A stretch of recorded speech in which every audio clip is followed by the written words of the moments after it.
Hello बच्चों, कैसे हैं आप सभी लोग। तो मैं एक बार फिर से आपका अपना गुरुकुल पर बहुत बहुत हार्दिक स्वागत है आप सभी बच्चों का, और जो क्लास में बैठे हैं उन बच्चों का भी। और आज चलिए हम हिंदी के कुछ विशेष टॉपिक पर बात करते हैं, और हमने टाइटल बोर्ड पर ही लिख दिया है। आज हम कुछ महत्वपूर्ण महाकाव्य के बारे में बात करेंगे। किसमें?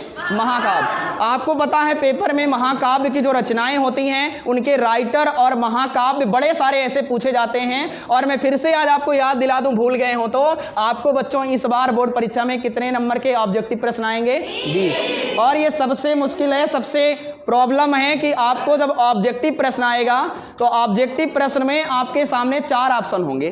तो इसलिए जब 4 ऑप्शन होंगे तो आपको ढूंढना मुश्किल होगा। तो इसलिए आपको ये ध्यान रखना है कि कोई भी महाकाव्य जब आए तो जब आपको अच्छा राइटर पता होगा, क्लियर राइटर पता होगा कि वही राइटर हैं, तभी आप अच्छे से आंसर कर सकते हैं। तो चलिए, तो सबसे पहले एक टॉपिक पर मैं बात कर लूं। आपको एक युग का नाम याद होगा जिसे बोलते हैं छायावाद युग। कौन सा? अगर बच्चों मैं आपसे पूछूं आधुनिक काल का सबसे पहला युग कौन सा है तो आप क्या बताएंगे? लो, हो गया गलत ना, गया 1 नंबर। अब ध्यान से सुनेंगे, फिर से मैं बोल रहा हूं। आधुनिक काल का सबसे पहला युग, आधुनिक काल का सबसे पहला युग, ध्यान से देखिए मैं बांट दे रहा हूं। सबसे पहला जो युग था वो था बच्चों भारतेंदु युग। कौन सा? और इसकी शुरुआत करने वाले जो थे उनका नाम था भारतेंदु हरिश्चंद्र। क्या नाम था? और इन्हें ही गद्य का जनक कहा जाता है। जो गद्य की शुरुआत हुई है इन्हीं के काल से हुई है, इसीलिए इस काल को गद्य काल की संज्ञा भी दी गई है। किस काल को? भारतेंदु युग को गद्य काल की संज्ञा दी गई है, और इसकी शुरुआत करने वाले भारतेंदु हरिश्चंद्र। तो ये सबसे पहला युग था जो आधुनिक काल का था। और दूसरा युग जब बच्चों चला तो वो था द्विवेदी युग। कौन सा? द्विवेदी युग का चला, और इसकी जो शुरुआत करने वाले थे आप सभी को याद होगा, आचार्य महावीर प्रसाद द्विवेदी। कौन? आचार्य महावीर प्रसाद द्विवेदी। और इनकी सबसे प्रसिद्ध जो एक रचना थी, रचना में एक पत्रिका थी जिसका नाम है सरस्वती पत्रिका। कक्षा 10 के बच्चे ध्यान से सुनेंगे। सरस्वती पत्रिका जो है वो सरस्वती पत्रिका का संपादन आचार्य महावीर प्रसाद द्विवेदी ने किया था। और इसकी शुरुआत जब हुई थी 1900 से 1903 के बीच में इसकी शुरुआत हुई थी, और यहीं से इस काल का जनक, इस काल की शुरुआत माना जाता है। और शुरुआत करने वाले जो जनक माने जाते हैं वो आचार्य महावीर प्रसाद द्विवेदी। क्लियर हो गया? तो चलिए मैं आपसे पूछता हूं एक बार, आप बताइए आधुनिक काल का सबसे पहला युग कौन सा है? बताइए। भारतेंदु युग है। और इसकी शुरुआत करने वाले कौन थे? Very good. इसके बाद कौन सा युग आया था? द्विवेदी युग। और द्विवेदी युग की शुरुआत करने वाले व्यक्ति कौन थे?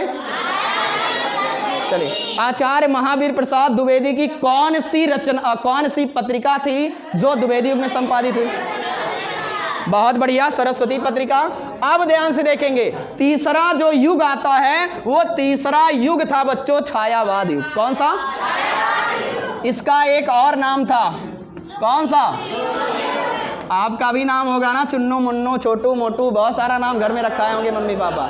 हाँ, मुस्कुराइए नहीं, हमें पता है अलग अलग नाम होता है, घर का अलग नाम होता है, स्कूल का अलग नाम होता है। तो ये आप देखे होंगे हमेशा जब भी पेपर में दिया जाता है। आप देखो कंफ्यूज कैसे होते हो। मान लीजिए आपका कोई दोस्त स्कूल में पढ़ रहा है, उसका नाम स्कूल में कुछ और है और घर में कुछ और है, और कोई आपसे आपके दोस्त का नाम घर वाला आपसे पूछ ले तो आप कंफ्यूज हो जाओगे, पता नहीं कौन सा व्यक्ति है, और जबकि है वो आपका दोस्त ही। तो वैसे ही पेपर में क्या करता है, आपको छायावाद पता होता है और कहीं गलती से शुक्ल युग पेपर में आ गया तो आप कंफ्यूज हो जाते हैं शुक्ल युग है क्या। तो मैं बच्चों आपको बता दूं, छायावाद युग ही शुक्ल युग था। क्लियर है? इसी का नाम छायावाद युग है। आप बिल्कुल इसमें परेशान नहीं होंगे, दोनों को एक ही संज्ञा दी गई है। अब बात करते हैं इसके 4 स्तंभ। कौन?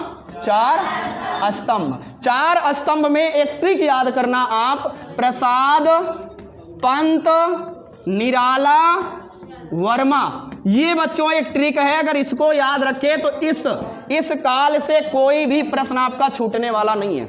छायावाद से, शुक्ल युग से। यदि कोई भी चाहे वो राइटर का नाम आ जाता है या उनकी रचना का नाम आ जाता है तो छूटेगा नहीं यदि इसको याद रखेंगे। मेरे साथ रिपीट करिए। पहले कौन है? प्रसाद। दूसरे कौन है?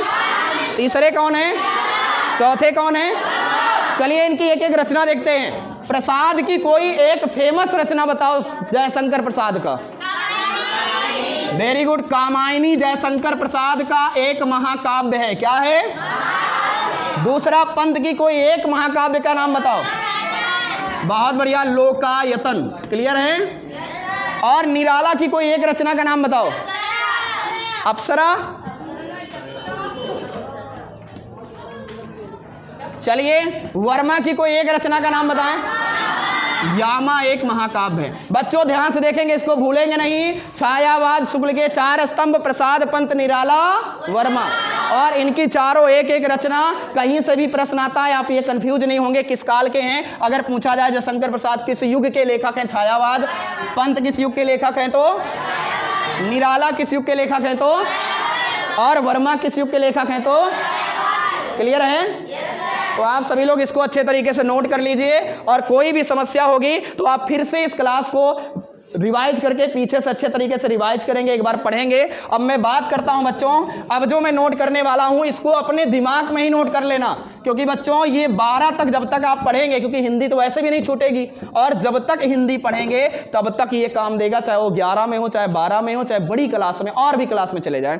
चलिए तो महाकाव्य लिखते हैं। सबसे पहला महाकाव्य, ध्यान से देखिए, हिंदी साहित्य का, पूरे हिंदी साहित्य का सबसे पहला, हिंदी साहित्य का सबसे पहला महाकाव्य। ध्यान से देखिए बच्चों, सबसे पहला महाकाव्य कौन सा था? अरे वाह, क्या बात है, आपको तो पता है। पृथ्वीराज रासो। पृथ्वीराज। क्या आप मुझे ये बता सकते हैं? अगर बता दिए तो मैं समझ जाऊंगा आप मेहनत करते हैं। ये पृथ्वीराज रासो था, ये किस काल में लिखा गया था? अब जो आधुनिक काल कह रहे हैं उनका तो 1 नंबर गया, और जो बच्चे आदिकाल कह रहे हैं उनकी झोली में 1 नंबर आके गिर गया, तुरंत 1 नंबर आपको मिल गया। तो बिल्कुल बच्चों, आदिकाल में हिंदी साहित्य का सबसे पहला महाकाव्य लिखा गया था और पृथ्वीराज रासो था, और इसके जो राइटर थे वो, उनका नाम क्या था? क्या नाम था? चंद्रबरदाई इसके सबसे पहले राइटर थे, लेखक थे। क्लियर हो गया? इसको ध्यान से नोट करेंगे। हिंदी साहित्य का प्रथम महाकाव्य पृथ्वीराज रासो, चंद्रबरदाई इसके लेखक थे। चलिए बच्चों, और मैं कुछ महाकाव्य ऐसे ही बता देता हूं और आप अच्छे से नोट करिए। इसके बाद अभी आपने कामायनी पढ़ा ही। कामायनी किसने लिखा था? जयशंकर। इसके बाद एक महाकाव्य साकेत, किसने लिखा था? मैथिली शरण। एक महाकाव्य यामा, किसने लिखा था? महादेवी वर्मा। एक महाकाव्य है प्रिय प्रवास। क्या? इसके राइटर जो हैं वो अयोध्या सिंह उपाध्याय, हरिऔध हैं। क्लियर है? एक महाकाव्य है जिसका नाम है लोकायतन। क्या नाम है? इसके जो राइटर हैं वो सुमित्रा नंदन पंत। एक जो और इसके अलावा एक महाकाव्य है जिसका नाम है उर्वशी। क्या नाम है? और इसके जो लेखक है रामधारी सिंह। ये बच्चों इतने महाकाव्य हैं, लेकिन इसके अलावा 2 महाकाव्य का मैं नाम लिख रहा हूं। ये महाकाव्य नहीं, यदि प्रश्न में आता है पौराणिक महाकाव्य। क्या? पौराणिक महाकाव्य का नाम बताइए। ध्यान से देखो, महाकाव्य तो आएगा तो आप लिख लेंगे, लेकिन कहीं आ जाता है 2 पौराणिक महाकाव्य। पौराणिक मतलब समझ रहे हैं? बहुत पुराना, आज का नहीं, हिंदी साहित्य से भी पहले, जब हिंदी साहित्य है ही नहीं था उस समय यदि पौराणिक की बात किया जाए तो 2 महाकाव्य का नाम सुनेंगे। एक सबसे पहला रामायण। क्या? अब ध्यान से देखेंगे, महाकाव्य में रामायण का ही अलग वर्जन आपको देखने को मिलता है, श्री रामचरित। तो बच्चों ये पौराणिक नहीं है, रामचरितमानस ये एक महाकाव्य है। और किसका है? तुलसीदास का। तुलसीदास का ये महाकाव्य है। इसके अलावा एक महाकाव्य और है पद्मावत। क्या? मलिक मोहम्मद जायसी इसके क्या हैं? और ये दोनों भक्ति काल में लिखा गया था। लेकिन पौराणिक महाकाव्य एक रामायण है, इसको वाल्मीकि लिखे थे। कौन लिखा था? और एक था महाभारत। क्या था? कहते नहीं काहे महाभारत कर रहे हो, वही महाभारत। और इसको लिखने वाले कौन थे? वेद व्यास थे बच्चों, तो इसलिए अच्छे से तैयार करेंगे। बाकी आज का सेशन यहीं पे समाप्त होता है, अच्छे तरीके से तैयारी करेंगे। मेरी शुभकामनाएं आपके साथ हैं। Thank you very much. Thank you.